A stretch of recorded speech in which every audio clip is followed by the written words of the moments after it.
దివ్యాంగులకు యూపీఎస్సీలో రిజర్వేషన్లు అవసరమంటూ ఐఏఎస్ స్మితా సబర్వాల్ చేసిన వ్యాఖ్యలపై ఇప్పుడు దుమారం మరింత రేగుతోంది. స్మితా సబర్వాల్పై మంత్రి సీతక్క సీరియస్ అయ్యారు. స్మితా సబర్వాల్పై ముఖ్యమంత్రికి ఫిర్యాదు చేస్తా అంటున్నారు సీతక్క. అంగవైకల్యం కంటే బుద్ధి వైకల్యం ప్రమాదం అన్నారు. ఐఏఎస్ అధికారులు బాధ్యతగా ఉండాలంటున్నారు సీతక్క. అంగవైకల్యంతో అద్భుతాలు చేసిన వారు లేరా అంటూ ప్రశ్నించారు. అనాదిగా కొన్ని వర్గాలు తమల్ని కించపరుస్తున్నాయంటున్నారు సీతక్క. దీంతో ఐఏఎస్ స్మితా సబర్వాల్ చేసిన ట్వీట్ ప్రస్తుతం అగ్గిరాజిస్తోంది. సివిల్స్ ఉద్యోగాల్లో దివ్యాంగుల కోటా రిజర్వేషన్ అవసరమా అంటూ స్మితా సబర్వాల్ ప్రశ్నించింది. తనతో ఎగ్జామ్ రాసి తనకన్నా ఎక్కువ మార్కులు తెచ్చుకోమంటూ అటు స్మితా సబర్వాల్కు సివిల్స్ మెంటర్ బాలలత సవాల్ విసిరారు. అయితే బాలలత కౌంటర్ ఇస్తూ స్మితా సబర్వాల్ మరో ట్వీట్ చేశారు. మీ దివ్యాంగ రిజర్వేషన్ను ప్రజల కోసం వాడారా లేక కోచింగ్ సంస్థలు నడుపుకున్నారా అంటూ ఆమెకు కౌంటర్గా ప్రశ్నలు వేస్తారు స్మితా సబర్వాల్. దీంతో స్మితా సబర్వాల్ వ్యాఖ్యలపై దివ్యాంగులు ఆగ్రహం వ్యక్తం చేస్తున్నారు. మొత్తం మీద స్మితా సబర్వాల్ చేసిన ట్వీట్ ఇప్పుడు దేశవ్యాప్తంగా చర్చకు దారితీశాయి. నిన్న శివసేన ఎంపీ కూడా ఆమెను తప్పుబడుతూ ట్వీట్ చేసిన పరిస్థితి. మరోవైపు బీజేపీ ఎంపీ లక్ష్మణ్ కూడా ఆమెను తప్పుపట్టినట్టుగా తెలుస్తోంది. దీనిపై ఆయన శాంతి కుమారి సిఎస్ కూడా ఫిర్యాదు చేయబోతున్నట్టుగా తెలుస్తోంది. ఈ నేపథ్యంలోనే తాజాగా మంత్రి సీతక్క కూడా స్మితా సబర్వాల్ వ్యాఖ్యలను ఖండించారు. స్మితా సబర్వాల్పై ముఖ్యమంత్రికి ఫిర్యాదు చేస్తామంటున్నారు సీతక్క. ఐఏఎస్ స్మితా సబర్వాల్ చేసిన వ్యాఖ్యలపై ప్రస్తుతం దుమారం రేగుతున్న నేపథ్యంలో వరుసగా ఆమెపై ఫిర్యాదులు కూడా వెల్లువెత్తున్నట్టుగా తెలుస్తోంది. ఐఏఎస్ అధికారులు బాధ్యతగా ఉండాలంటున్నారు సీతక్క. అంగవైకల్యంతో అద్భుతాలు చేసిన వారు లేరా? అనాదిగా కొన్ని వర్గాలు తమల్ని కించపరుస్తున్నాయంటూ సీతక్క వ్యాఖ్యానించారు. మొత్తం మీద ప్రస్తుతం స్మితా సబర్వాల్ చేసిన వ్యాఖ్యలు ఒక్కసారిగా అగ్గిరాజేస్తున్నాయి. అయితే బాలలత చేసిన వ్యాఖ్యలు కూడా ప్రస్తుతం ఈ అంశానికి మరింత తోడయ్యాయి. సివిల్స్ ఉద్యోగాల్లో దివ్యాంగుల కోట అవసరమన్న స్మితా సబర్వాల్ వ్యాఖ్యలకు కౌంటర్ ఇస్తూ బాలలత ఏం మాట్లాడారో ఒకసారి చూద్దాం. నేను 10 సంవత్సరాలు సివిల్ సర్వీస్ లో పనిచేశాను. డిప్యూటీ డైరెక్టర్ రిజైన్ చేశాను. 2015లో 167 ర్యాంక్ వచ్చిన ఇలాంటి ఆఫీసర్ ఉండబట్టే నా తోటి వాళ్ళు ఇలాంటి వాళ్ళు ఉండబట్టే స్వతంత్రంగా వర్గాలు నేను కూర్చాను. మొత్తం వదిలేసి వచ్చి కూర్చున్నాను హైదరాబాద్లో. ఇలాంటి ర్యాంక్ ఇలాంటి ఐఏఎస్ ఆఫీసర్ని దాదాపు 100 మంది తయారు చేశాను. ఐఏఎస్ అవ్వడం గొప్ప కాదు, మానసిక లోపం లేకపోవడం గొప్ప. ఎంతమంది నాలెడ్జ్ 4 క్లాస్ ఐఏఎస్ అవుతారు, కానీ మానసికంగా మనిషికి సామర్థ్యం లేకపోవడం, క్యారెక్టర్ లేకపోవడం చాలా చాలా తప్పు. చేతిలో వింటుంది నాకు ఇంగ్లీష్ నాటి వచ్చేసని చెప్పేసి ఏది పడితే రాసి పడేస్తే ఊరుకోవడానికి ఎవరు ఖాళీగా లేరు. నేను జనరల్గా బయటికి రాని విషయంలో కానీ ఫస్ట్ టైం నేను టీచిస్తున్న కొన్ని 100 మంది కొన్ని వేల మంది డిఫరెంట్ లేబుల్ పిల్లలను ఫోన్ చేశారు. మేడం మీరు కండిషన్ పోతే మీరు పెద్ద ఏం చేస్తున్నారని చెప్పి నాకు అర్థమైంది. నేను ఈరోజు బయటకు రాకపోతే నేను బతుకున్నా వ్యర్థమని చెప్పి నేను మా ఇంట్లో చెప్తా వచ్చాను. ఈ సమస్య అంతమైనంత వరకు నేను ఏదైతే పట్టించుకోవద్దు. Right, Smita Sabharwal civils mentor Balalatha సవాల్ విసిరారు. బాలలతకు కౌంటర్ ఇస్తూ మరో ట్వీట్ చేసింది స్మితా సబర్వాల్. మీ దివ్యాంగ రిజర్వేషన్ ప్రజల కోసం వాడారా లేక కోచింగ్ సెంటర్లు నడుపుకున్నారంటూ స్మితా సబర్వాల్ సంచలన వ్యాఖ్యలు చేసింది. ఆమెను ప్రశ్నించింది. దీంతో స్మితా సబర్వాల్ వ్యాఖ్యలపై ఒకసారిగా దివ్యాంగులు ఆగ్రహం వ్యక్తం చేశారు. ప్రస్తుతం ఈ అంశం తీవ్ర దుమారాన్ని రేపుతోంది. మా ప్రతినిధి మధు జైన్ అవుతారు. మధు, దివ్యాంగుల రిజర్వేషన్లపై స్మితా సబర్వాల్ చేసిన వ్యాఖ్యలు ప్రస్తుతం అగ్గిని రాజేస్తున్నాయి. దేశవ్యాప్తంగా చర్చ నడుస్తోంది. ఓవైపు నిన్న ప్రియాంక చతుర్వేది ఎంపీ ఆమెను తప్పుపట్టారు. మరోవైపు బీజేపీ ఎంపీ లక్ష్మణ్ కూడా తప్పుపట్టినట్టుగా తెలుస్తోంది. తాజాగా సీతక్క కూడా ఆమె వ్యాఖ్యలను ఖండించింది. మంత్రి సీతక్క ముఖ్యమంత్రికి ఫిర్యాదు చేస్తా అంటోంది.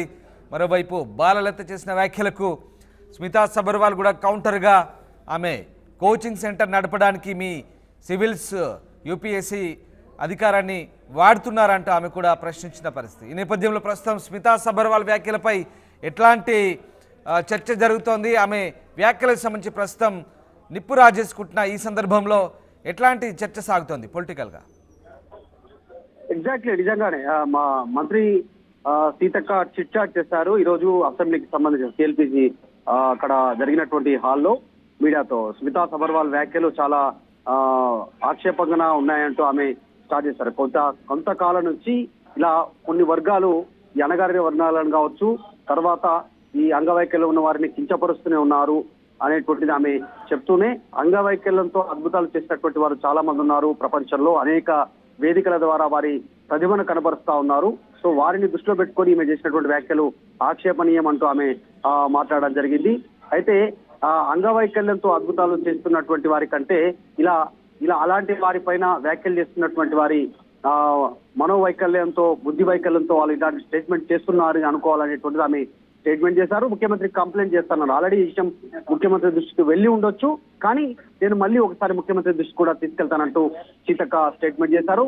స్మితా సబర్వాల్ ఐఏఎస్ ఆఫీసర్ చేసినటువంటి వ్యాఖ్యలు ప్రస్తుతం దేశవ్యాప్తంగా సంచలనం సృష్టిస్తున్నాయి. పలు రాష్ట్రాల్లో, ముఖ్యంగా 2 తెలుగు రాష్ట్రాల పైన కేసులు నమోదవుతా ఉన్నటువంటి సంఘటనలు దృష్టికి వస్తా ఉన్నాయి.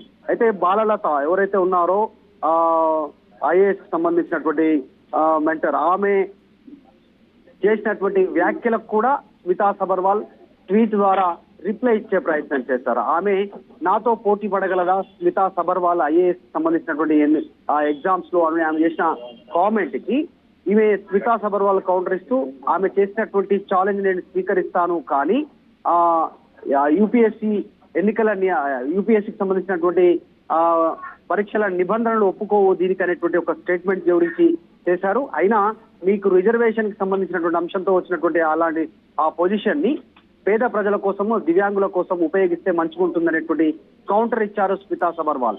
దాంతో పాటు మీరు కోచింగ్ సెంటర్లు నడుపుకుంటున్నారు, మీకు దివ్యాంగుల కోటాలో రిజర్వేషన్ లో వచ్చినటువంటి ఆ పోస్ట్ తో ఈ నడుపుకోవడానికి అనేటువంటి కౌంటర్ చేశారు.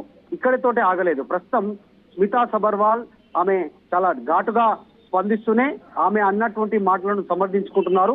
రిజర్వేషన్ల అంశంలో నా అభిప్రాయాన్ని నేను ఖచ్చితంగా చెప్పాను, నేను తెలియజేశాను అనేటువంటిది చెప్తూనే, నేను ఎవరిని కించపరిచే ఉద్దేశం కానీ తన వ్యాఖ్యల కించపరిచే ఉద్దేశం నాకు లేదు, కాకపోతే నేను అన్న మాటలకు కట్టుబడి ఉన్నానంటూ స్మితా సబర్వాల్ చెప్పేటువంటి ప్రయత్నం చేస్తాను. నేను ఎవరిని కూడా కించపరిచానని, లేదంటే కాంట్రవర్సీ కోసం ఇలాంటి వ్యాఖ్యలు చేయలేదంటూ ఆమె సమర్థించుకునేటువంటి ప్రయత్నం చేస్తా ఉన్నారు. కేవలం యూపీఎస్సీలో సంస్కరణలు తీసుకురావడానికి, యూపీఎస్సీకి సంబంధించిన దాంట్లో ఒక ప్రొఫార్మా ఉండాలి. యూపీఎస్సీ ఎగ్జామ్స్ లో ఐఏఎస్, ఐపీఎస్, ఐఎఫ్ఎస్ ఇలా డిఫరెంట్ క్యాడర్స్ ఉన్నప్పటికీ కేవలం ఐఏఎస్ కి సంబంధించిన క్యాడర్ లోనే దివ్యాంగుల కోటా ఎందుకు అనేటువంటిది మాత్రమే నేను క్వశ్చన్ చేశాను. ఇది నా అభిప్రాయం, నా మాటకు నేను కట్టుబడి ఉన్నానంటూ ఆమె స్టేట్మెంట్ చేస్తా ఉన్నారు. ప్రస్తుతం మంత్రి కూడా స్పందించడంతో దీనిపైన వివాదం రేగుతా ఉంది. 2 తెలుగు రాష్ట్రాల పైన పలు ఏరియాలో కేసులు నమోదవుతున్నాయి. రాజకీయ నాయకులు రెస్పాండ్ అవుతా ఉన్నారు. దివ్యాంగులకు సంబంధించినటువంటి వాళ్ళు వివిధ సంఘాలు డిమాండ్ చేస్తా ఉన్నాయి, ఈమె తప్పును ఒప్పుకోవాలి, మాటను వెనక్కి తీసుకోవాలి అనేటువంటి, లేదంటే ట్యాంక్ బండ్ దగ్గర ధర్నా చేస్తామంటే ఇప్పటికే పిలుపునిచ్చారు. ఈ వివాదం ఎక్కడి దాకా కొనసాగుతుందో చూడాలి. స్మితా సబర్వాల్ మాత్రం తగ్గనంటున్నారు, తన మాటకు కట్టుబడి ఉందని అంటున్నారు. నా అభిప్రాయాన్ని చెప్పాను సో అనేటువంటిది ఆమె అదే అభిప్రాయాన్ని మెన్షన్ చేసే ప్రయత్నం చేస్తా ఉన్నారు. రామ్ రైట్. అయితే ఈ నేపథ్యంలో స్మితా సబర్వాల్ మొదటి నుంచి కూడా వివాదాస్పదంగా ఉంది. గతంలో ఆమె కేంద్ర సర్వీసులకు వెళ్తుంది అనే వాదన కూడా వచ్చింది. కానీ ఇప్పుడు ఇట్లా వరుస వివాదాలు ఆమెను వెంటాడుతున్నాయి, కేసులు కూడా నమోదవుతున్నాయి. ఏకంగా ముఖ్యమంత్రి దాకా ఫిర్యాదుకు వెళ్ళే పరిస్థితి నేపథ్యంలో మరి అటు స్మితా సబర్వాల్ ఇవన్నీ కూడా ఈ రకంగా ఎదుర్కొనే అవకాశం ఉంది మధు. అంటే ఎందుకంటే ఇన్ని రకాల ఒత్తిళ్లు ఒక రకంగా విమర్శల పాలవుతున్న నేపథ్యంలో మరి ఆమె ఏదైనా నిర్ణయం తీసుకునే అవకాశం ఉందా, ఇక్కడే కొనసాగే అవకాశం ఉందా, లేదా ఏదైనా డిప్యూటేషన్కి అప్లై చేసుకునే ఛాన్సెస్ ఉన్నాయా ఇప్పుడున్న పరిస్థితుల నేపథ్యంలో? ఎగ్జాక్ట్లీ స్మితా సబర్వాల్ ప్రస్తుతం ఉన్నటువంటి చాలా ఆమె ట్వీట్ ద్వారా స్పష్టం చేస్తున్నది ఏంటంటే, నా అభిప్రాయాన్ని చెప్పాను రిజర్వేషన్ల అంశంలో అనేటువంటిది మెన్షన్ చేస్తూనే, ఎవరిని కించపరచాలని కాదనేటువంటిది మెన్షన్ చేస్తానంటే, ఆమె ఎట్టి పరిస్థితుల్లో కూడా ఈ మాటలను వెనక్కి తీసుకోవడానికి సిద్ధంగా లేనట్టుగా కనిపిస్తా ఉంది. ఇది పెద్ద ఉద్యమంగా మారే పరిస్థితి ఉంది. సో రానున్న రోజుల్లో ఆమె డిప్యూటేషన్ పైన వెళ్తుందా, లేకుంటే ఎలాంటి సిచ్యువేషన్ ఉంటుందో చూడాలి. ఇటు గతంలో మొన్నటి వరకు అధికార పార్టీగా ఉన్నటువంటి బీఆర్ఎస్ ఇప్పుడు ప్రతిపక్షంలో ఉంది.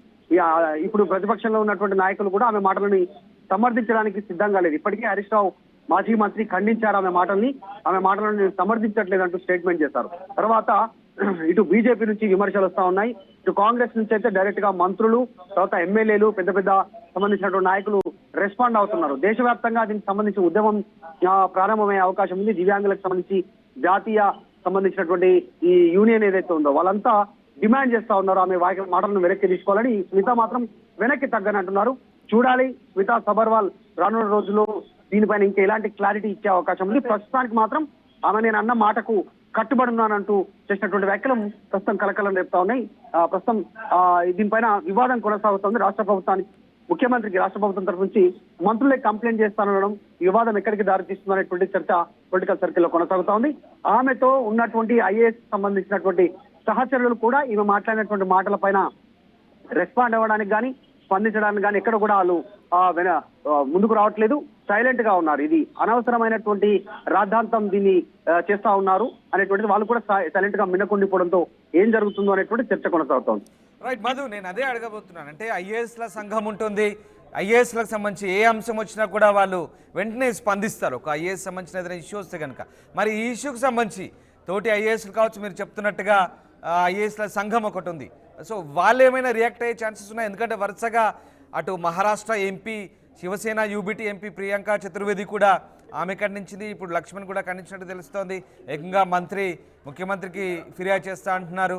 మొత్తం మీద రాజకీయ పొలిటికల్ పార్టీస్ అలాగే వివిధ దివ్యాంగుల సంఘాలు వీళ్ళంతా ఖండిస్తున్న నేపథ్యంలో ఐఏఎస్ల సంఘం ఏమైనా రియాక్ట్ అయ్యే ఛాన్స్ ఉందా దీనికి సంబంధించి? అంటే కొద్దిమంది ఐఏఎస్ ఈమె సహచర ఐఏఎస్లు ఎవరైతే ఉన్నారో ఆమెతో కలిసి పనిచేస్తున్నటువంటి వాళ్ళు ఆఫ్ ద రికార్డ్ లో మాట్లాడుతున్నారు. ఒకరి అభిప్రాయాల్ని గౌరవించాలి, ఎందుకంటే వాళ్ళు మానసిక వైకల్యంతో తర్వాత ఇతరత్ర ఒక అభిప్రాయం మన పైన ముద్ర వేసేటువంటి అవకాశం ఉంది. ఇప్పుడు కళ్ళు లేకపోతే ఇతరత్ర అంగవైకల్యం ఉన్నటువంటి వారు వాళ్ళు ఆ రకంగా బై బర్త్ ఆ రకంగా వచ్చినటువంటి వారి టాలెంట్ ఏం తక్కువ ఉండదు. ఫిజికల్ గా వారికి ఆ రకమైనటువంటి ఇబ్బందులున్నా వారు ఒక టాలెంట్ తో ఎగ్జామ్స్ తో వాళ్ళ ప్రతిభను కనబరుస్తూ ఉంటారు. అలాంటి వారిని కించపరచడానికి లేదు అని చెప్తున్నప్పటికీ కూడా స్మితా సబర్వాల్ ఎక్కడ సమర్థించడం లేదు, అలా అని బహిరంగంగా ఎక్కడ విమర్శించట్లేదు. ఆమె సహచర ఐఏఎస్ చూడాలి ఎక్కడి వరకు వెళ్తుందో వివాదం. Right, yes, thank you Madhu. Smita Sabharwal పై ముఖ్యమంత్రికి ఫిర్యాదు చేస్తా అంటోంది మంత్రి సీతక్క. అంగవైకల్యం కంటే బుద్ధి వైకల్యం ప్రమాదమని ఐఏఎస్ అధికారులు బాధ్యతగా ఉండాలంటోంది సీతక్క. అంగవైకల్యంతో అద్భుతాలు చేసిన వారు లేరా అని ప్రశ్నిస్తోంది. అనాదిగా కొన్ని వర్గాలు తమల్ని కించపరుస్తున్నాయని సీతక్క ఆరోపిస్తోంది. అగ్గి రాజేసింది. ఐఏఎస్ స్మితా సబర్వాల్ ట్వీట్ ప్రస్తుతం దుమారం రేపుతోంది. సివిల్స్ ఉద్యోగాల్లో దివ్యాంగుల కోటా రిజర్వేషన్ అవసరమా అంటూ ఆమె ప్రశ్నించిన వైనాన్ని అందరూ తప్పుపడుతున్నారు. దీంతో తనతో ఎగ్జామ్ రాసి తనకంటే ఎక్కువ మార్కులు తెచ్చుకోమంటూ ఐఏఎస్ మెంటార్ బాలలత ఆమెకు సవాల్ విసిరితే ఆమెకు కౌంటర్గా స్మిత మరో ట్వీట్ చేసింది. దివ్యాంగ రిజర్వేషన్ను ప్రజల కోసం వాడారా లేక కోచింగ్ సెంటర్ నడుపుతున్నారా అంటూ స్మిత ప్రశ్నించడంతో ప్రస్తుతం ఆమె వ్యాఖ్యలు దివ్యాంగులకు ఆగ్రహం తెప్పించాయి. దీంతో మరింత దుమారాన్ని రేపుతున్నాయి. చూడాలి మరి ఈ వ్యవహారం ఎక్కడికి దారితీస్తుందని మాత్రం ఆసక్తిని రేపుతోంది.